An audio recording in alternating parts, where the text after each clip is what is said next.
अस्सलामुअलैकुम, welcome to the show खबर और तज्जिया। मैं सना कहवान, प्रोग्राम में मेरे साथ मुज़म्मिल सौरवर्दी साहब। मुज़म्मिल साहब बहुत शुक्रिया आपका। नाज़रीन, प्रोग्राम का आगाज़ चीफ जस्टिस से आज एक अहम मुलाकात, अपोजिशन की मुलाकात हुई है और तहरीक इंसाफ की तरफ से शिकायतों के अंबार लगा दिए गए हैं। उसके बाद मीडिया टॉक भी हुई है, वो भी तमाम जो बातें हैं उनकी आपके सामने ज़रूर रखेंगे।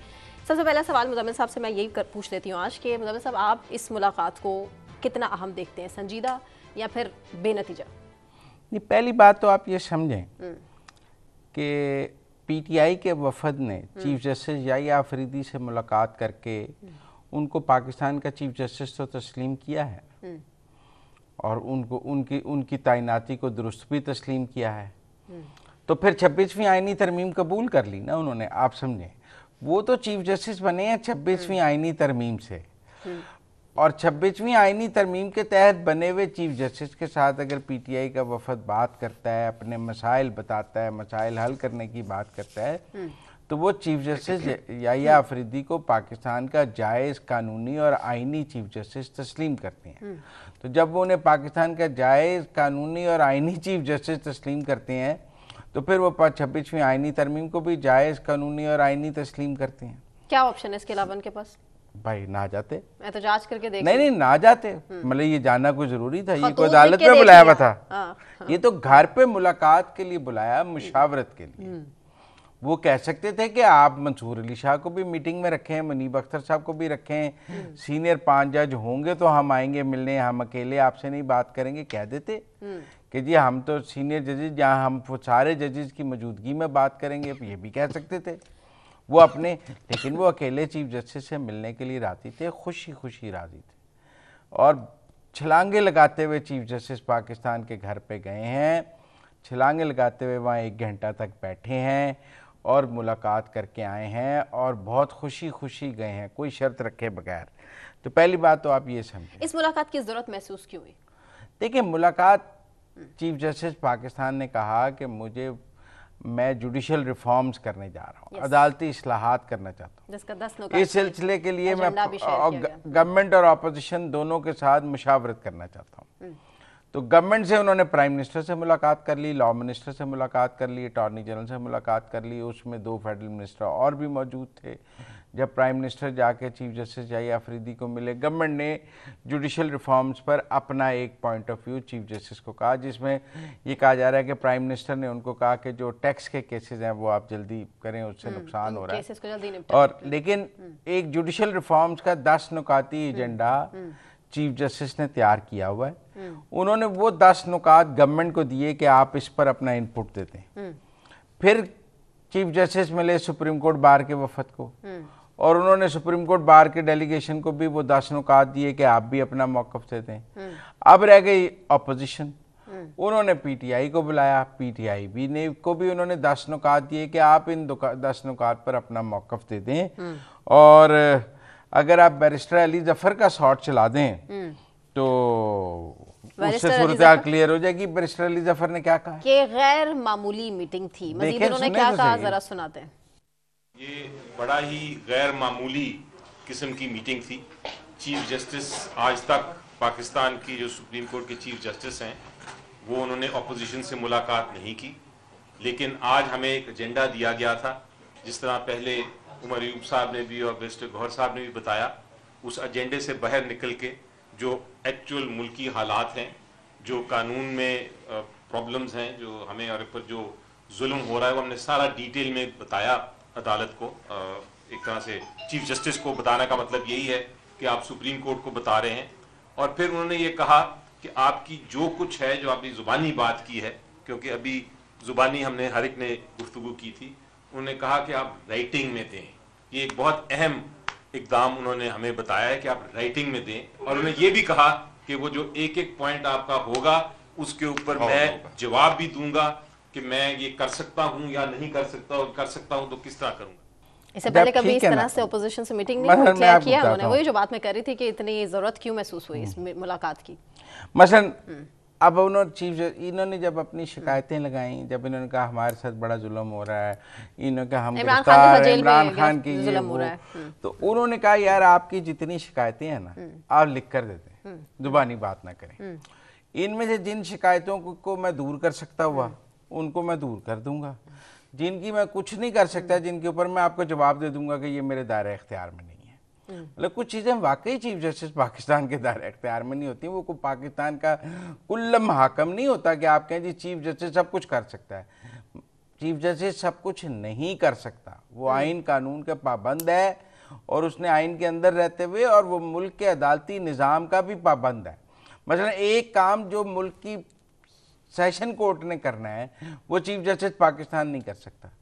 एक काम जो हाई कोर्ट ने करना है वो भी चीफ जस्टिस पाकिस्तान नहीं कर सकता, क्योंकि वो फिर हाई कोर्ट नहीं करना है। और चीफ जस्टिस पाकिस्तान किसी हाई कोर्ट को कोई डायरेक्शन भी नहीं दे सकता कि किसी जज को कि आप ये काम कर दें। अच्छा। मतलब मैं आपको बताता हूँ, जब पंजाब की हुकूमत तोड़ी पीटीआई ने, तो पंजाब में इंतखाबात के लिए लाहौर हाई कोर्ट में केस चल रहा था। उस केस को लाहौर हाई कोर्ट में चलते हुए केस को उमर अताब बंदयाल साहब ने सुप्रीम कोर्ट में उठा लिया। तब भी सब ने ये कहा कि आप लाहौर हाई कोर्ट से जेरे समात केस को एकदम सुप्रीम कोर्ट नहीं ला सकते। आप लाहौर हाई कोर्ट का था, आप लाहौर हाई कोर्ट को डिसाइड करने दें, इंतखाबात का था, डिसाइड करने दें, फिर उसके बाद उसकी अपील सुप्रीम कोर्ट में आएगी। आप डायरेक्ट चीफ जस्टिस जो है ना वो मुल्क में इंतखाबात का हुक्म नहीं दे सकता, वो हाई कोर्ट ने देना है। हाई कोर्ट के बाद मामला सुप्रीम कोर्ट में आना है। आप डायरेक्ट सुप्रीम कोर्ट उठा के नहीं कर सकता। और ये बात सुप्रीम कोर्ट के जजेस ने, चीफ जस्टिस और बेंच से उठ गए जजेस, जब वो 2-4-4-2 की लड़ाई हुई कि भाई आपने लाहौर हाई कोर्ट का केस एकदम उठा के अपने पास कैसे ले आए हैं, ये गैर आईनी तरीका। इसी तरह बहुत सारे काम चीफ जस्टिस नहीं कर सकता। बहरहाल उमर अयूब साहब ने क्या कहा? अच्छा, खतूत का सिलसिला भी पहले से मौजूद है। अब शिकायतें भी जो है रिटर्न फॉर्म में सामने आ जाएंगी, तो फिर एक लंबी फहरिस्त है। मेरे ख्याल से उमर अयूब साहब ने भी कहा है कि जी हमने चीफ जस्टिस से कहा कि हम ना डील चाहते हैं ना ढील चाहते हैं। मजीद सुन लेते हैं क्या कहा उन्होंने। देखिए ना, हमने उनको कहा चीफ जस्टिस साहब को कि हमें कोई आउट ऑफ द वे कोई चीज नहीं चाहिए। जो आइन और कानून कहता है, ना हमें डील चाहिए ना हमें ढील चाहिए। हमें जो आइन और कानून कहता है तो जो वो चीजें हमें चाहिए। बात तो सारी आइन की है ना, आईनी तरमीम भी आइन के अंदर रहकर की गई। ऑपोजिशन कहती है वो आइन के खिलाफ वर्जी है। अब कहां जाएंगे? देखें, डील दे ही नहीं सकता चीफ जस्टिस। डील तो गवर्नमेंट दे सकती है। आप मेरी बात समझें, डील इस मुल्क में डील देने का अख्तियार हुकूमत के पास है, चीफ जस्टिस पाकिस्तान के पास नहीं है। चीफ जस्टिस पाकिस्तान इंसाफ देता है, डील नहीं देता। आप चीफ जस्टिस पाकिस्तान को कहेंगे हमें डील नहीं चाहिए, वो कहेगा भाई ये तो मेरा अख्तियार ही नहीं है, मेरे से तो इंसाफ ले सकते हो। हाँ, वो किसी मुकदमे में नाइंसाफी भी कर सकता है, लेकिन इंसाफ और नाइंसाफी कर सकता है, डील नहीं दे सकता। तो मेरे ख्याल मतलब वो भैया जुम्बिश कलम सारे केस ख़त्म नहीं कर सकते। वो गवर्नमेंट ही किसी एनआरओ के तहत, किसी कानून साजी के तहत कर सकती है, वो अदालत के पास अख्तियार नहीं है। लेकिन देखें, चीफ जस्टिस ने इनको बुलाया जुडिशल रिफॉर्म्स के लिए। ये लग गए अपनी जाती शिकायतें, अपना रोना रोना लगने, जो कि मैं समझता हूँ कि बिलो डेकोरम था। इनको उन जुडिशल रिफॉर्म्स पर बात करनी चाहिए थी। उनको तो मौका मिला ना कि चले कहीं ना कहीं तो फिर सुनवाई हुई। पहले तो कहते हैं ना खत नहीं मिला, फिर कहते हैं कि खत दे के भी कोई फायदा सामने नहीं आ रहा, फिर उसके बाद धरने भी करके देख लिए, जल से भी निकाल कर देख लिया। अब सूरत हाल सामने है कि चले जी 101 मुलाकात हुई है। चीफ जस्टिस के घर जाने से मसाइल हल हो जाएंगे? लगता तो नहीं है। तो फिर अच्छा, बैरिस्टर गौहर साहब ने जनाब इमरान खान की कैद तन्हाई का जिक्र किया है। मजीद उन्होंने क्या कहा है, सुन लीजिए। खान साहब और बीबी एक इवन अदालती तौर पे भी एक गैर मुनसफाना और इम्तियाजी सलूक से मुतासर हो रहे हैं। हमारे केसेस नहीं लग रहे। खान साहब का हमने पूरी तफसील के साथ उनको कहा कि कभी आइसोलेशन में रखा जाता है, डॉक्टर की एक्सेस नहीं दी जाती, किताबें नहीं प्रोवाइड की जाती, उसको एक्सरसाइज की मशीन के नहीं, और यहाँ तक कि उनको बच्चों से बात नहीं करवाई जाती, उससे बीवी की मुलाकात नहीं करवाई जाती। तो ये सब कुछ सिर्फ हमारे लिए है, और ये ज़्यादातर पंजाब में ये फस्तायत बड़े अरसा से शुरू है। हमने उनको ये भी कहा कि आपकी अदालत के ऑर्डर को आजकल कोई अदालत का ऑर्डर समझता ही नहीं। अदालत को ही बता दिया है कि अदालत के ऑर्डर को ही कोई अदालत का ऑर्डर नहीं समझता। पीटीआई नहीं समझती ना, गवर्नमेंट तो समझती है। आप की खुल्ला खिलाफ वर्जी की जाती है। अदालत की खिलाफ वर्जी की गई। मुलाकातों का कहा जाता है, मुलाकातें नहीं कराई जाती, वकला से मिलने नहीं एक दिया दफा जाता है। गवर्नमेंट ने तो फिगर जारी किए थे, पाकिस्तान के किसी कैदी की साल में इतनी मुलाकातें नहीं हुई जितनी इमरान खान की हुई। अज़मा वक़ारी साहब अभी क्लेम कर रही हैं, कह रही हैं मुलाकातें हो रही हैं, दूसरी तरफ टीम कहती है मुलाकातें नहीं हो रही हैं। हर कैदी की जेल मैनुअल के मुताबिक मुलाकातें होती हैं। गवर्नमेंट का मौक़िफ़ ये है कि पाकिस्तान की अदलिया ने इमरान खान को जेल में गैर मामूली मुलाकातों की इजाज़त दी है। इतनी मुलाकात, मतलब किसी कैदी की इतनी मुलाकातों की इजाज़त अदालत देती है जितनी इमरान खान की दी है। कैदी मामूली भी नहीं है, क्यों आम कैदी है। पाकिस्तान, इस मुल्क में दो कानून नहीं हो सकते, ये हर शहरी बराबर है कानून की नज़र में। ये तो कोई बात नहीं, ना अमीर को गरीब पर, ना अहम को गैर अहम पर, ना मकबूल को गैर मकबूल पर, किसी को किसी पर तरजीह नहीं हासिल है पाकिस्तान की अदालतों में। ये तो पाकिस्तान की अदालतें अगर किसी के साथ तरजीही सलूक करती हैं तो गैर इंसाफ़ी करती हैं। देखें ना, यहाँ तो पाकिस्तान हर कैदी को उसके वकील के साथ मुलाकात की इजाज़त दें। ये वकला को कैदियों के साथ इस तरह इजाज़त है मुलाकातों की, एक को क्यों है पाकिस्तान में? एक के पास एक्सरसाइज मशीन क्यों है? एक के साथ ये सब कुछ क्यों है? ये सवाल अपनी जगह मौजूद है। और जब चीफ जस्टिस करेंगे तो ज़्यादा से ज़्यादा, मतलब चीफ जस्टिस पाकिस्तान को मुलाकातों का ऑर्डर कर सकते हैं, करना भी नहीं चाहिए मेरे ख्याल में उनको, ये काम उनका नहीं है। ट्रायल कोर्ट से लें, हाई कोर्ट से लें, ये सुप्रीम कोर्ट का काम नहीं है। हमने तो हर काम में सुप्रीम कोर्ट को रख लिया है, जो ठीक नहीं है। सलमान अकरम राजा ने मेरे ख्याल से जो केस पुटअप किया है वो आम कारकुनों के हवाले से किया है। उन्होंने क्या कहा है, सबसे पहले आपको सुनवा लेते हैं। सुप्रीम कोर्ट को वो फैसले करने होंगे जहां लोगों को गिरफ्तारी से बचाया जाए, बार बार की गिरफ्तारी से बचाया जाए। जहां एक शख्स पे अगर 100 मुकदमे बन रहे हैं तो अदालत देखे और पूछे कि ये क्या हो रहा है, क्या इस शख्स को एक निशाना बनाया जा रहा है उसके सियासी ख्यालात की वजह से, उसकी सियासी पोजीशन की वजह से। तो इस वक्त हमारे सामने ये एक सरेआम निज़ाम अदल को इस्तेमाल किया जा रहा है एक आला कार के तौर से। लोगों को बार बार की गिरफ्तारी से बचाया जाए, ये बड़ी बात की है मेरे ख्याल से। कैसे? यहाँ तो अदालत ब्लैंकेट बेल दे दे, मतलब यहाँ तो अदालत ये बेल दे दे कि इस आदमी को ताहयात जमानत दी जाती है, जब तक ये जिंदा है इसके पास जमानत होगी। ऐसा कोई ऑर्डर करना शुरू कर दें कि जी इसके ऊपर ये आज के बाद कोई भी जुर्म करे, कानून तोड़े, आग लगाए, जो मस्ती करे, इसको गिरफ्तार न कीजिए। ब्लैंकेट ऑर्डर दे दें, जारी करने। पुलिस भी करती है ना, गलत करती है। पाकिस्तान का कानून कुछ होते हैं, आगे 4 कदम बढ़ के पुलिस बहुत कुछ गलत करने की भी कोशिश करती है। ताली दोनों हाथों से बजती है। मैं को पुलिस का दिफा नहीं कर रहा, मैं पाकिस्तान के कानून की बात कर रहा हूँ कि अगर किसी के खिलाफ 100 FIR हैं तो उसने 100 बार जमानत हासिल करनी है। या तो इस मुल्क की देखे ना, अगर कोई आदमी पकड़ा जाता है और उसके ऊपर 8 चोरी या डकैती के मुकदमे हैं, तो देखना होगा कि किस किस्म के हैं, FIR कैसी हैं, किस नौयत की हैं। तो हर इंडिपेंडेंट केस अलग अलग देखना होगा। 6 ठीक हैं, 2 गलत हैं, 8 ठीक हैं, 2 सही हैं। ये इंडिपेंडेंटली हर केस को अदालत ने देखना है ना। इनके लिए कोई नया कानून बन जाएगा कि सारे इकट्ठे देखे जाएं? कौन से कानून के तहत सारे केस इकट्ठे देखे जा सकते हैं? मुझे समझा दें। हर केस को अदालत ने इंडिपेंडेंट उसके शवाहिद और उसके सर्कमस्टांसेस की नौयत में देखना है। हर केस का अलग ट्रायल होना है, किसी में बरी होंगे, किसी में सजा होगी। लेकिन पाकिस्तान के अंदर कोई एक कानून मौजूद है जिसके तहत कोई अदालत ये कह दे कि इसके ऊपर जो जितने मुकदमे हैं उन सब की मैं इकट्ठी जमानत ले लेती हूँ, ये जितने मुकदमे हैं इन सब में मैं आपको इकट्ठा बरी कर देती हूँ, ये जितने या हुकूमत को ये ऑर्डर कर दे कि इस बंदे के खिलाफ आज के बाद आपने पर्चा नहीं दर्ज करना। क्या अदालत ये हुक्म जारी कर सकती है? उसके बाद वो बंदा शहर में कत्लो गारत करता फिरे कि मुझे तो अदालत ने गिरफ्तारी से मना किया हुआ है। मेरे ख्याल में जो सलमान अकरम राजा साहब बात कर रहे हैं वो एक गैर कानूनी बात कर रहे हैं, जो कानूनी तौर पर मुमकिन नहीं है। या तो वो अपने दौरे हुकूमत में जब PTI का दौर था वो ये कानून बना देते कि एक आदमी पर दूसरी FIR नहीं दर्ज हो सकती, एक दर्ज हो गई है तो इसके बाद नहीं होगी, उसके बाद वो कानून तोड़ने की उसे खुली इजाजत होगी, दूसरी FIR दर्ज नहीं होगी। बना देते अपने दौर में ये कानून। 2-2.5 साल की फस्तायत का जिक्र भी रहा है इस मुलाकात में, जो 2-2.5 साल से PTI पे फस्तायत जारी है। सर उन्होंने कहा लिख कर दें ना फसायत, मतलब फस्तायत लिख कर दें, कि जो भी फस्तायत है जरा आपके नजदीक कहने से तो नहीं होगी ना, लंबी लिस्ट लिख कर क्या लिख कर देंगे? मेरा मतलब आप मुझे बता दें 5 गिरफ्तारियों के अलावा जो 9 मई की हैं, जिसमें यास्मीन राशिद के अलावा कौन सी फस्तायत ये साबित करेंगे? आप मेरी बात समझे ना, खवातीन की लंबी लिस्ट है। नहीं 5-6 गिरफ्तारियों के अलावा तो बाकी जो 9 मई में मुलव्वस थी उन्हीं की बात होगी ना। 9 मई के अलावा क्या है? 9 मई की गिरफ्तारियों के अलावा क्या है? टू बी वेरी फ्रैंक, 26 नवंबर को भी कोई लीडर इनका गिरफ्तार नहीं हुआ, कुछ नहीं हुआ, आम कारकुन हुए। मेरे ख्याल में फस्तायत एक सियासी नारा तो है, लेकिन जब आपको उसको डॉक्यूमेंट से साबित करना है चीफ जस्टिस के आगे तो बड़ा मुश्किल हो जाएगा हर केस का। अच्छा, ज्यादा चीफ जस्टिस क्या करेंगे?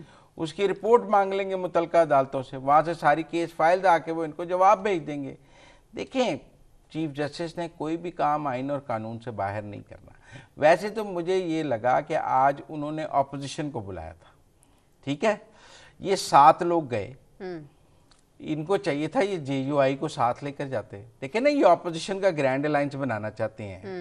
तो फिर आज मुर्तजा जो हैं बैरिस्टर JUI के, एक बंदा JUI का भी ले जाते हैं ना साथ के, जी हम ऑपोजिशन कट्टी है की बड़ी बात अच्छा नहीं मौलाना को ना लेके जाते हैं, लेकिन उनकी जमात से बैरिस्टर मुर्जा को ले जाते हैं, या और किसी को, कामरान मुर्जा साहब को ले जाते हैं, या और किसी को ले जाते हैं, लेकिन एक ऑपोजिशन का डेलीगेशन बनाते हैं ना। ये तो सिर्फ PTI का डेलीगेशन मिला, आप मेरी बात समझे। तो मेरे ख्याल में ये तो सर्टनली अगर ये JUI को लेके जाते तो लगता है ग्रैंड अलायंस है। बाद में PTI कहती है हमारे साथ ग्रैंड अलायंस बन नहीं रहा। मेरे ख्याल में प्राइम मिनिस्टर की मुलाकात के बाद प्राइम मिनिस्टर ऑफिस ने कोई खास एलामिया जारी नहीं किया। खातिर खान नताइज निकलेंगे इस मुलाकात के या नहीं? प्राइम मिनिस्टर की मुलाकात के बाद प्राइम मिनिस्टर ने अंदर जो बातें हुई वो कोई जारी नहीं की गई। सुप्रीम कोर्ट का वफद जो मिला है उसने भी एक मुनासिब प्रेस रिलीज बात जारी की कि JUI, सिर्फ PTI ने प्रेस कॉन्फ्रेंस की है। जो भी चीफ जस्टिस को मिला है किसी ने प्रेस कॉन्फ्रेंस नहीं की है, किसी ने चीफ जस्टिस को सियासत में नहीं घसीटा है। हालात मशकूक ना हो जाएं, इससे बचने के लिए उन्होंने पहले प्रेस कॉन्फ्रेंस कर दी। देखिए, एक डेकोरम है चीफ जस्टिस पाकिस्तान का, उन्होंने आपको अदालती इस्लाहात पर बुलाया, आपकी उनकी बात हुई।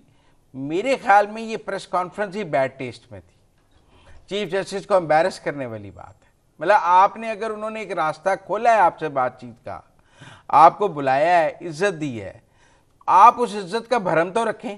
मेरा ज़ाती तौर पे ये ख्याल है कि एक तो एक कौमी एजेंडे पर मुलाकात थी कि मुल्क में अदालती इस्लाहात होनी चाहिए। तहरीक इंसाफ ये बताती कि मुल्क में अदालती इस्लाहात के लिए, लोगों को जल्द इंसाफ के लिए उसके पास क्या तजावीज़ हैं और उसने क्या तजावीज़ चीफ जस्टिस को दी। या वो बताते कि उन्होंने पाकिस्तान के अदालती निज़ाम को ठीक करने के लिए क्या तजावीज़ दी। ये ज़ाती रोना रप्पा जो है ना, ये तो मेरा मतलब आपकी पर्सनल ग्रजेस है ना, आप अपने ज़ाती केसेस के बारे में जाके बात कर रहे हैं, आपको मुल्क के मुफाद के लिए तो बात नहीं कर रहे हैं। आप कह रहे हैं मेरी जमानत नहीं हुई, मेरे ते पर्चा हो गया, मैं फड़िया गया, मैनू जमानत दे दियो। मेरा मतलब मेरे इमरान खान नू सहूलतां दे दियो, ओदी मुलाकात खोल दियो। अच्छा, रेपिटेशन है, बहुत सारी चीजों में रेपिटेशन है, खतूत में भी वही चीजें हैं, मुलाकातों में भी वही चीजें हैं, लेकिन PTI का एजेंडा वही है। PTI के पास इमरान खान के जाती मसाइल के अलावा बात करने के लिए कुछ नहीं। कारकुनों की बात भी किया है, कौन से जाती हो जाएगी, ये कारकुनों की बात भी किया है, रहनुमाओं की बात भी किया है, ये अभी की बात देख लें। ये अभी जो ये मुझे बताएं, बैरिस्टर गौहर और सलमान अकरम राजा आखिरी दफा महमूद रशीद और डॉक्टर यास्मीन राशिद को मिलने कब गए हैं? ये शाह महमूद कुरैशी से कब मिलेंगे? उन्होंने भी खत भी लिखा कि हमें कब गए नहीं दी जाती। कब गए? हाँ, लेकिन वो नहीं, उनकी इनके केस में आप ये बताएं, डॉक्टर यास्मीन राशिद के केस में सलमान अकरम राजा आखिरी दफा कब पेश हुए? भाई अडियाला ही जाते हैं ना, वो शेर अफजल की मरवत की लड़ाइयों से बाहर भी आ रहे हैं। लेकिन PTI का एजेंडा समझ में आता है कि हर चीज मुलाकात की हो, खत की हो, रिपोर्ट पब्लिक होनी चाहिए। नहीं, मुलाकात की है तो पब्लिक होनी चाहिए। हर चीज इमरान खान पे होनी चाहिए, उसके जाती मसाइल का तहफ़्फ़ुज़ करना है पूरी PTI ने। मोदी उसकी बेगम से मुलाकात नहीं हुई, ये बहुत बड़ा मसला है, मुल्क का कौमी मसला है। उसको उसकी मुलाकात नहीं हुई, ये मुल्क का कौमी मसला है। उसको रोटी नहीं मिली, ये मुल्क का कौमी मसला है। उसको एक्सरसाइज मशीन नहीं मिली। ये मुल्क का अहम तरीन कौमी मसला है, डॉक्टर्स की ये अदालती मिली। इस्लाहात से बड़ा मसला है। इस मुल्क में आम आदमी को इंसाफ देने से बड़ा मसला है कि उनकी कल से किसी से मुलाकात नहीं हुई। भाई हर कैदी की 8 दिन बाद मुलाकात होती है। ये तो पाकिस्तान की अदलिया ने वहाँ मुलाकातों का जुम्मा बाजार लगा दिया, वरना रूटीन में ऐसे किसी कैदी की मुलाकात होती है। मेरा ये ख्याल है कि पीटीआई के पास इमरान खान के ज़ाती मसाइल के अलावा कोई एजेंडा ही नहीं है। एक ही एजेंडा है इमरान खान के ज़ाती मसाइल। रोटी नहीं मिल रही, देसी कुकड़ नहीं मिल रहा, मुलाकात नहीं हो रही, ये नहीं हो रहा, बच्चों से फ़ोन पर नहीं बात कराई जा रही। भाई बच्चों को ले आए, बच्चे मुलाकात कर लें आकर। पाकिस्तान के किस कैदी को इंटरनेशनल कॉल की सहूलत हासिल है जेल में जो इमरान खान को दे दी जाए? इसलिए मेरे ख्याल में आज की मुलाकात को पीटीआई ने ज़ाया किया। दोबारा को मिलने की कोशिश नहीं करेगा कि यार ये गन डालते हैं। चलिए देखते हैं, देख लेते हैं, ब्रेक लेते हैं मुज़म्मिल साहब। ब्रेक से वापस आने के बाद आर्मी चीफ का दौरा है बरतानिया का डिस्कस करेंगे। हमारे साथ रहिए।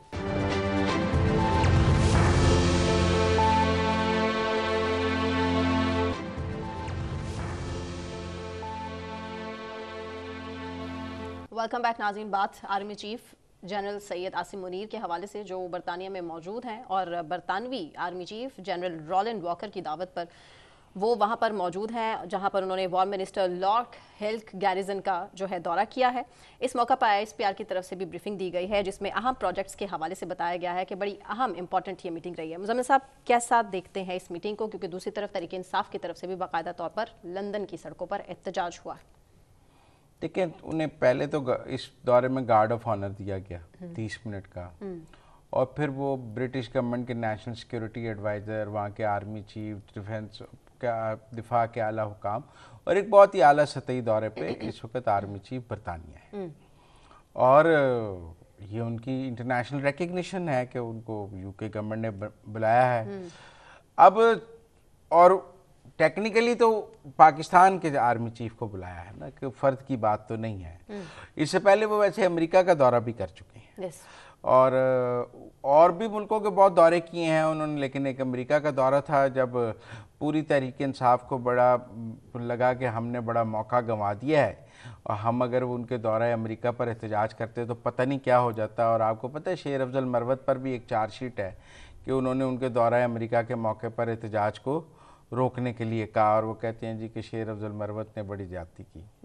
अब वो दौरा अमेरिका था तो तहरीक इंसाफ ने दौरा लंदन पर एहतजाज की कॉल दे दी। भरपूर एहतजाज किया, लेटर्स भी लिखे। बड़ा भरपूर कौन सा 40 से 50 लोग थे, बड़ा भरपूर एहतजाज किया। नहीं, मैं तहरीक इंसाफ की बात कर रही हूं। मैं तहरीक इंसाफ क्लेम करती है कि हमने वो एहतजाज किया, बहुत से लोग थे। बल्कि खुद शहजाद अकबर ने कहा है कि आप इसको जनाजा समझे, 500 समझे, और कह रहे वर्किंग डे था, दैट्स द रीजन कि लोग नहीं निकले। 15 लाख लोग हैं वहाँ पे, 1500 नहीं इकट्ठे हुए। आप मेरी बात समझे, तो 15 लाख बरतानिया में पाकिस्तानी है, ये तो कहते हैं ना सारे हमारे हैं, तो 40-50 लोग इकट्ठे हुए। जुल्फी बुखारी में से और कई लोग मिस थे। एक जुल्फी बुखारी, शहजाद अकबर के अलावा तो कोई भी नहीं गया वहां। तो बाकी तो सारी पीटीआई यूके की क़यादत जो थी वो मिस थी ना, और पीटीआई के जो यूके के लोग, पीटीआई के ओहदेदारियां, कारकुन, कोई भी नहीं गया। तो अब टेक्निकल बात यह है कि ये एहतजाज मुकम्मल तौर पर एक नाकाम एहतजाज रहा, क्योंकि इम्पैक्ट हुआ क्या है, चूंकि ये नाकाम है लिहाजा पुराने किसी एहतजाज की वीडियोस लगाकर इस एहतजाज को जाहिर किया जा रहा है। अच्छा, वो जो झंडे दिखाए जा रहे हैं, झंडे दिखा रहे हैं, वो पुरानी वीडियोस हैं, 1-1.5 साल पुरानी कोई, उनको दिखाकर इस एहतजाज को जस्टिफाई किया जा रहा है। इसकी तो वीडियो लगाई ही नहीं जा रही, क्योंकि ये इतना नाकाम और बुरा हुआ है कि इसकी वीडियो कोई पीटीआई का अकाउंट शेयर ही नहीं कर रहा कि कितने लोग थे। मैंने इसकी एक वीडियो देखी है कि एक जर्नलिस्ट ने कहा आप 50 लोग हैं, तो एक बंदे ने कहा नहीं हम ज़्यादा हैं, तो उसने कहा गिन लें। तो जब वो गिनने लगा उसने कहा मुझे तो ना गिने, मैं जर्नलिस्ट हूँ, अपने बंदे 50 पूरे करें। वो आज वर्किंग डे था इसीलिए बहुत से लोग नहीं आ सके, 50 भी पूरे नहीं हुए। देखिए मेरी बात सुने, 50 भी पूरे नहीं हुए। अब इसमें मेरा एक और एंगल है। क्या? आर्मी चीफ बरतानिया के दौरे पर हैं और उनको बरतानिया के आर्मी हेडक्वार्टर में गार्ड ऑफ ऑनर दिया गया है। उनको बरतानिया के डिफेंस मिनिस्ट्री में मुलाकातें हो रही हैं, तो जाते बरतानिया के आर्मी हेडक्वार्टर के सामने एहतजाज करते। यहाँ तो कहते हैं ना कि हम GHQ के आगे एहतजाज करना हमारा हक है, हम आज़ादी इजहार है, ये तो हमारा बुनियादी हक है कि हम कोर कमांडर के घर के बाहर एहतजाज करें, हम GHQ के बाहर एहतजाज करें, हम ISI के दफ्तर के बाहर एहतजाज करें। तो आप भाई आर्मी चीफ की मुलाकातें MI6 से हुई हैं, आर्मी हेडक्वार्टर में गार्ड ऑफ ऑनर हुआ है, डिफेंस मिनिस्ट्री में हुई है, जाइए उसके बाहर एहतजाज कीजिए। हमें भी पता लगे कि बरतानिया का कानून कैसे हरकत में आता है, जरा करके देखें, हमें दिखाएं और फिर हमें बताएं कि देखें हमने बरतानिया के फौजी हेडक्वार्टर के सामने एहतजाज किया है तो देखें कुछ नहीं हुआ। फिर मैं भी देखूं ना कि वहाँ का कानून कैसे आपको बरतानिया के फौजी हेडक्वार्टर के सामने एहतजाज करने की इजाज़त देता है, जरा करके दिखाते ना। क्योंकि आसिम मुनीर कोई हाई कमीशन में तो था नहीं, वो तो बरतानिया के फौजी हेडक्वार्टर के अंदर मौजूद है, वहाँ पे गार्ड ऑफ ऑनर मिला है, वहाँ पे मुलाकातें हो रही हैं, डिफेंस वजारत दफा के आगे जाके एहतजाज करते ना। हम भी देखते कि यार बड़ा जुर्रत का काम किया है आपने बरतानवी वजारत, क्योंकि वहाँ पे गार्ड ऑफ ऑनर मिला है, वहाँ नेशनल सिक्योरिटी एडवाइजर से मुलाकातें हुई हैं, तो हमें भी जरा दिखाते ना कि बरतानिया में कितनी आज़ादी है। उन्होंने तरीक इंसाफ की जो ओवरसीज ने कॉल को रिजेक्ट कर दिया या फिर अता तारड़ साहब की कॉल को सीरियस ले लिया है जो उनकी प्रेस कॉन्फ्रेंस थी? दोनों सूरतों में मेरा मतलब है कि PTI की तो हार है ना। अगर अता तारड़ का एक ट्वीट इनका एहतजाज ठुस कर देता है तो फिर मेरा मतलब ठुस हो गई ना पार्टी लंदन में। देखिए मैं आपको एक बात बताऊं, ये दूसरी शिकस्त है PTI को ओवरसीज में।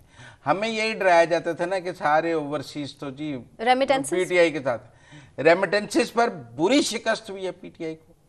इतनी बुरी शिकस्त हुई है कि इमरान खान जो है ना वो मुंह दिखाने के काबिल नहीं है कि रोज ट्वीटें करते थे वो और शहबाज गिल कि जी तरसीलात ना भेजें 25% ज़्यादा आ गई, 31% ज़्यादा आ गई।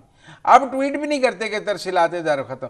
वो एक दिन इरफान सिद्दीकी साहब ने कहा भाई बता तो दो आपकी सिविल नाफरमानी अभी चल रही है या बंद हो गई है, हमें तो बता दो। मेरा मतलब माहिर मैशत कह रहे हैं कि वेट करें जून तक।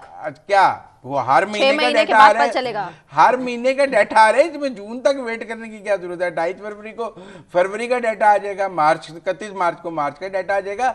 आपकी कॉल देखें नवंबर में थी, दिसंबर का डाटा, जनवरी का डाटा काफ़ी नहीं आपके लिए, लोगों ने नहीं धरा।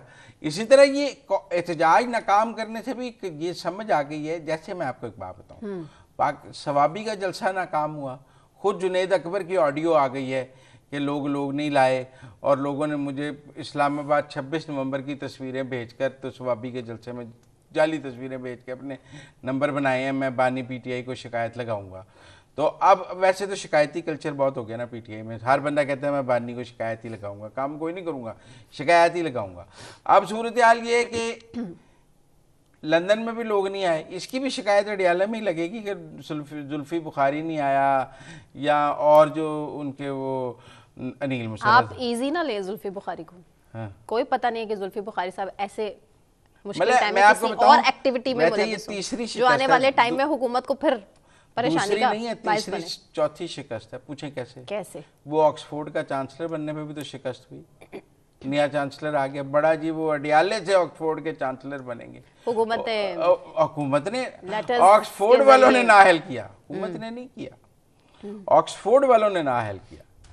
ये आप बात समझिए, वो नाअहली की मोहर ऑक्सफोर्ड ने लगाई है, वो कोई chief election commissioner Sikandar Sultan Raja ने नहीं लगाई, वो ऑक्सफोर्ड के सिंडिकेट ने लगाई है जहाँ का चांसलर बनना था। फिर इन्होंने पिछले दिनों लंदन में अरकान पार्लियामेंट को एक ब्रीफिंग से आसिम मुनीर के खिलाफ देने की, आपको याद है, वो एक होटल में अरेंज की जहाँ इन्होंने कहा कि जी हम अरकान पार्लियामेंट को, जिसमें House of Commons, House of Lords के लोगों को जनरल आसिम मुनीर के खिलाफ ब्रीफिंग दी।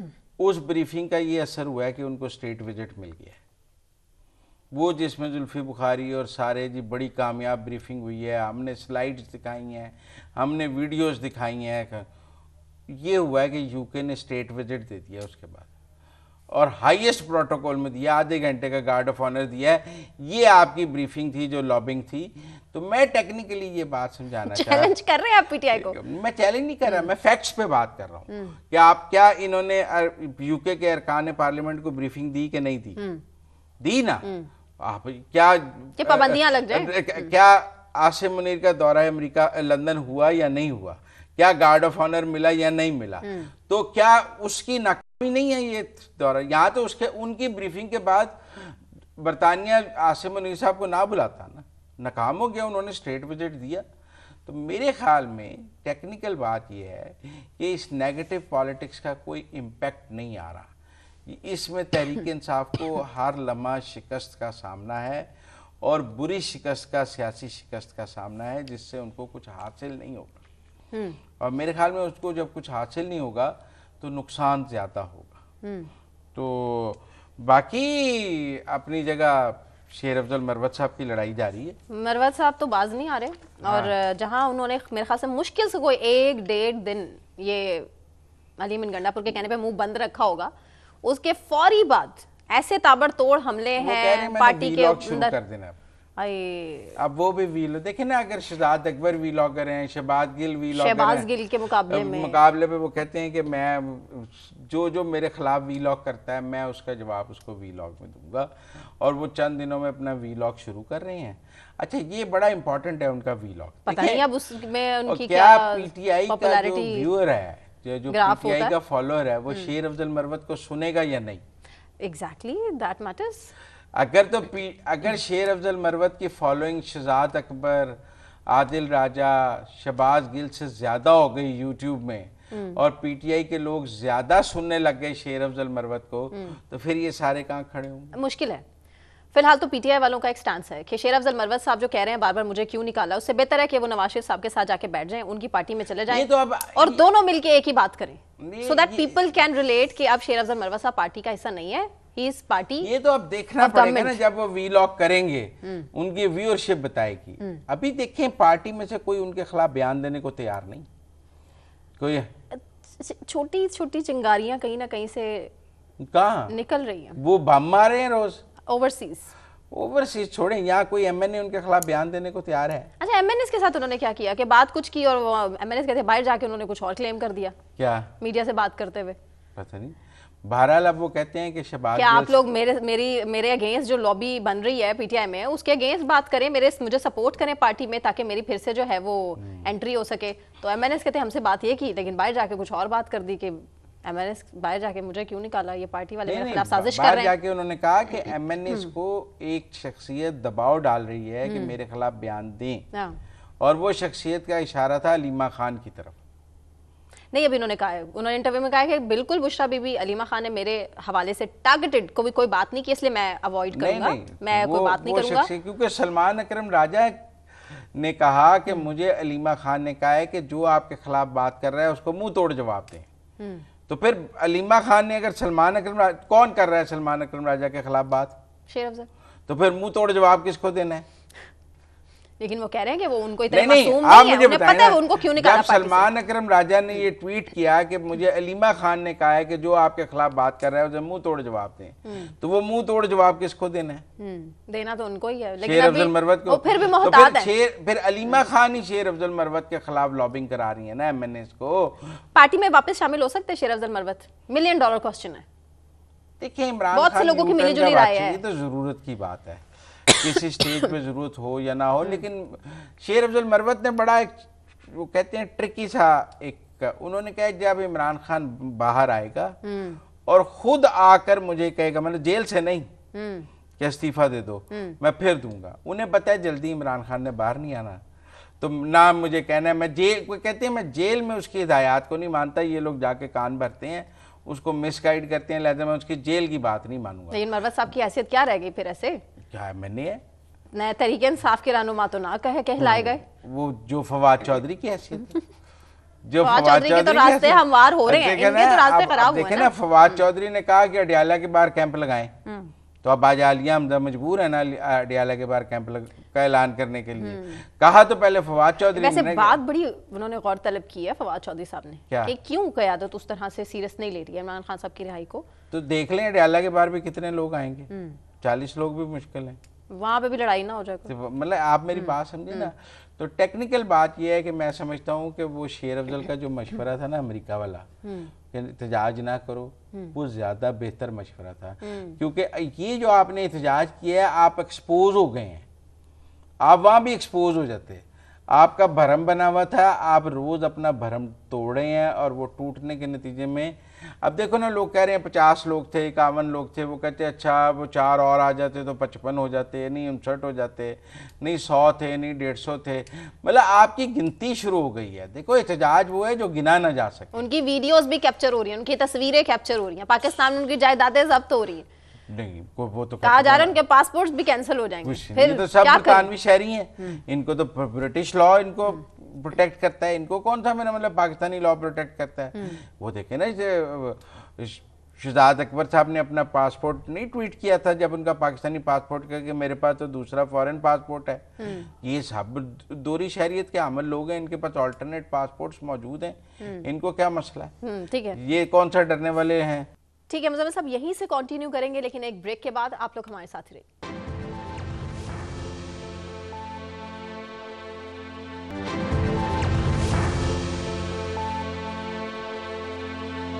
वेलकम बैक नाज़रीन। सोशल मीडिया पे इस टाइम काफ़ी चर्चा है लाहौर की सड़कों का, क्योंकि एक बारिश के बाद बाइकर्स की जो ग्रीन लेन है उसका पेंट बुरे तरीके से बह गया और सूरत हाल ये है कि 110 मिलियन रुपए की लागत से ये बनाई गई थी और उसके बाद ज़ाहिर है बहुत से सवालात खड़े हो जाते हैं। शोकॉज नोटिस भी मुज़म्मिल साहब जो है वो LDA अथॉरिटी के जो डायरेक्टर हैं उनको भेज दिया गया है। नोटिस उन्होंने बेसिकली चीफ इंजीनियर को इंक्वायरी करने की हिदायत कर दी। आई थिंक नोटिस तो काफ़ी नहीं है ना, इंक्वायरी होनी चाहिए, इनके खिलाफ सजा होनी चाहिए, आपको नहीं लगता? देखें बात यह है कि आप कुछ भी कहें, एम्बैरसमेंट तो है ऐसी वैसी कि बारिश हुई, पेंट उतर गया। रेन, जब आप सड़कों पर जो ज़ेब्रा क्रॉसिंग लगाती हैं तो क्या बारिश से वो ज़ेब्रा क्रॉसिंग खत्म हो जाती है? बिल्कुल भी नहीं। अच्छा, आप सड़कों पर जो डिवाइडर लाइन बनाते हैं क्या बारिश से वो खत्म हो जाती है? अच्छा, अब सूरत हाल ये है कि वो भी तो पेंट ही किया जाता है। ज़ेब्रा क्रॉसिंग या स्ट्रेट लाइन या और जो चीज़ें सड़क पर मुड़ने के निशान या लेन्स जो बनाई जाती हैं सड़क पर, वो पेंट से ही बनाई जाती है ना। अच्छा, वो पेंट तो बारिश से नहीं, एक बारिश से नहीं खत्म होता, नहीं होता। अच्छा, ये पेंट एक बारिश से क्यों खत्म हो गया? और हमें क्या समझाया जा रहा है कि जी ये पाकिस्तानी पेंट इस्तेमाल किया गया था, तो पाकिस्तानी पेंट सस्ता था, तो अगर हम इंपोर्टेड पेंट लगाते तो वो महंगा होता, तो बचत करने के लिए हमने सरकार और पाकिस्तानी पेंट लगाया। भाई जो ज़ेब्रा क्रॉसिंग पर पेंट लग रहे हैं वो पाकिस्तानी नहीं है। ये 11 करोड़ रुपए बचत के साथ, बचत के साथ। अच्छा, अब मेरी बात सुनिए ना, तो ये अब जो गवर्नमेंट इसके ऊपर जो वजाहत दे रही है, मैं समझता हूँ वो ठीक नहीं है। अच्छा, सजा होनी जो चाहिए। सड़कों पर पेंट होते हैं वो रेन प्रूफ होते हैं, वाटर प्रूफ होते हैं। कई सड़क पर पानी खड़ा हो जाता है, जब वो पानी उतरता है तो वो ज़ेब्रा क्रॉसिंग, वो डिवाइडर्स वो अपनी जगह वापस मौजूद होते हैं कि नहीं होते हैं। येलो लाइन लगाई जाती है सड़क के किनारे पर, एक मिनट मेरी बात सुनो, बिल्कुल एक येलो लाइन बिल्कुल एंड से चलती है, वो येलो लाइन बारिश से खत्म हो जाती है, वो किस पेंट से लगाई जाती है? तो मेरे ख्याल में ये LDA का जो मौकफ है ये हुकूमत को बेवकूफ बनाने वाला मौकफ है। और वो छोटा बेवकूफ भी नहीं, बड़ा बेवकूफ। टेक्निकली वो चीफ मिनिस्टर को जो है वो चक्कर देने की कोशिश कर रहे हैं, चूना लगा दिया सीधा सीधा चूना लगाने की कोशिश कर रहे हैं। और आवाम ने एक सेकंड में सोशल मीडिया पे सारी असलियत खोल और इस पे तो चीफ मिनिस्टर को बड़ा सख्त एक्शन लेना चाहिए। हर सड़क पे पेंट हुआ होता है, सारा थोड़ी उतर जाता है, ये ग्रीन क्यों उतर गया है? तो मेरे ख्याल में जिसने भी कंट्रैक्टर ने ये किया है उसने घटिया पेंट किया, शुक्र है और उसने पैसे बनाए हैं। नहीं मुज़म्मिल साहब, शुक्र है बारिश जल्दी हो गई, बारिश जल्दी हो गई, ना पेमेंट पूरी हो जाती है और उसके बाद हाथ पे हाथ। पेमेंट तो मेरा ख्याल है पूरी हो गई होगी, कह रहे हैं ये अब उसका कान पकड़े हैं अपनी इज्जत बचाने के लिए कि दोबारा पेंट करके दो, और उसको कह रहे होंगे कि नहीं तो तुम पर केस कर देंगे। वो कह रहे हैं जी कि उसने 1 साल की वारंटी दी है, तो 1 साल में जितनी दफा भी पेंट उतरेगा वो दोबारा करके देगा। भाई उतरेगा ही क्यों वो? अच्छा, अगर 6 महीने अगले बारिश नहीं होगी तो उसका तो घटिया पेंट चल गया ना। तो इसलिए मेरे ख्याल में ये केस जो है ये सिंपल इस तरह का नहीं है जो DG LDA ताहिर फारूक साहब ने जो एक वजाहत जारी की है, और उन्होंने कहा है कि जी पायलट प्रोजेक्ट पर कॉन्ट्रैक्टर कंपनी ने मुकामी मैन्युफैक्चर पेंट इस्तेमाल किया और 1 साल की मेंटेनेंस गारंटी दी। कंपनी 1 साल तक मुफ्त पेंट की मरम्मत और बहाली बेहतर करने की पाबंद है। बाइकर लेन के पायलट प्रोजेक्ट को टेस्ट रन के तौर पर कम कीमत पर बनाने के लिए मुकामी कंपनी का मैन्युफैक्चर पेंट इस्तेमाल किया गया। मुकामी पेंट की 1 साल की फ्री मरम्मत की गारंटी थी। ये 153 रुपए फी मुरब्बा फुट पड़ा है, इम्पोर्टेड 1270 रुपए पड़ता है। इससे हमें जो है लागत 8 से 10 गुना बढ़ जाती है। कॉन्ट्रैक्टर ने बाइकर लैंड के पुराने मुतासरा हिस्सों पर काम दोबारा जब पता था कि इतना नक्किस पेंट है, इतनी उसकी बुरी सूरत हाल होगी, आप करते ही नहीं। आप क्यों करते? गवर्नमेंट की साख का सवाल है। आप क्यों कर रहे थे? आप मेरी बात सुने, आपने, मेरा मतलब है कि पूरी हुकूमत का मजाक बनाया। अब लोग क्या पूछेंगे कि ये जो ज़ेब्रा क्रॉसिंग्स पे और ये सड़कों की डिवाइडिंग पे जो लाइनें लगी होती हैं, ये इंपोर्टेड पेंट है? नहीं, दूसरे प्रोजेक्ट्स पे भी सवाल खड़ा होगा। हर सड़क पे लगी होती है, हर सड़क पे, छोटी भी और बड़ी भी, सारा इंपोर्टेड पेंट है। अगर आप पूरे पंजाब में उन ज़ेब्रा क्रॉसिंग्स के लिए जो पेंट इस्तेमाल कर रहे थे वो यहाँ क्यों नहीं आपने इस्तेमाल किया? ना, बड़ा वैलिड पॉइंट है। तो मेरे ख्याल में कोई गफला शफला पे भी सवाल खड़ा होगा, कैसे ही बन रहा है, इसी तरह से ही सब कुछ होगा। ये तो बड़ा सीरियस नोटिस पे इन लोगों को शोकॉज नहीं बल्कि इनके खिलाफ कार्रवाई होनी चाहिए, FIR होनी। हाँ, ताकि नेक्स्ट टाइम मेरा ख्याल है काफी गवर्नमेंट को चक्कर देने की आज कोशिश की गई है और जल्दी जल्दी में दोबारा पेंट भी कराने की कोशिश की गई है, बचत हो जाए, बचत करने के लिए। लेकिन मेरे ख्याल में कॉन्ट्रैक्टर को बचाने की कोशिश की जा रही है और ठेकेदार ने, चूंकि मेरा मतलब है कि ठीक कमीशन दी होगी, तो अब कह रहा होगा मुझे बचा लें। हाँ, तो उसके बचने के मुझे कुछ चांस ज्यादा नहीं नजर आते, क्योंकि ये जो वजाहत है ना, ये बहुत ही फरसूदा है। कॉन्ट्रैक्टर भी ये बहुत ही फरसूदा वजाहत है। यहाँ तो ना पाकिस्तान की किसी सड़क पे आज तक कोई पेंट ही ना हुआ हो, तो आप कहें जी ये पहला पेंट था, तो हमने देखे ये पायलट प्रोजेक्ट। हर सड़क पे पेंट होता है भाई, कहीं येलो होता है, कहीं व्हाइट होता है, आपने ग्रीन कर लिया, इतना ही फर्क है ना। पेंट तो हर सड़क पे होता है, कहीं येलो होता है, कहीं व्हाइट होता है, आपने ग्रीन कर लिया, किया तो पेंट ही है ना यार। इसको सीरियस ही नहीं लिया आप लोगों ने ना, ये क्या किया। खैर आगे बढ़ते हैं। आगे भी मुज़म्मिल साहब, एक बड़ी इंपॉर्टेंट चीज है कि तहरीक-ए-इंसाफ के जो सेनेटर्स हैं, 3 सेनेटर्स, उनके खिलाफ जो है रूलिंग दी गई, क्योंकि उन्होंने कहीं नारेबाजी की है, कुछ अल्फाज जो थे हज़फ किए गए उनके जानिब से भी। अब मामला यह है कि उन सेनेटर्स की मुअत्तली की डिप्टी चेयरमैन की रूलिंग को मुस्तरद कर दिया है और मुस्ताफ़ी होने का भी मुतालबा कर दिया PTI ने। क्या होगा? कुछ भी नहीं होगा। देखो, डिप्टी चेयरमैन सेनेट यूसुफ रज़ा गिलानी साहब तो अब सेनेट के इजलास को चेयर कर ही नहीं रहे। हाँ जी, वो कह रहे हैं कि मैंने एक प्रोटेक्शन ऑर्डर एजाज चौधरी साहब के जारी किए थे, उस पे क्या हुआ? कुछ उन पर अमल नहीं होगा, मैं दोबारा हाउस में नहीं आऊंगा। हालांकि मैं समझता हूं उनका ये मौक़िफ़ भी कुछ ज़्यादा ठीक मौक़िफ़ नहीं है। वो हाउस में आए और अपने प्रोडक्शन ऑर्डर्स पर अमल कराएं, बाइकआउट करके तो नहीं बैठना चाहिए। अब हुआ ये कि PTI की एहतजाज कर रही थी, नारेबाजी थी, डिप्टी चेयरमैन सेनेट ने कहा है कि आपने नामुनासिब और गैर अखलाकी नारेबाजी लगाई है, तो आपको जिन्होंने गैर अखलाकी जुबान इस्तेमाल किया उनको जो है मुअत्तल किया जाता है फॉर द सेशन। ये पहली दफ़ा नहीं हुआ। एक दफ़ा जब भी ऐवान में कोई गैर अखलाकी गाली निकालता है या कोई ऐसी बात करता है, स्पीकर उसको सस्पेंड करता है, चेयरमैन सेनेट सस्पेंड करता है। ऐसा नहीं है कि पहली दफ़ा हो गया तो जी बड़ा ही जुल्म हो गया। It happens every time.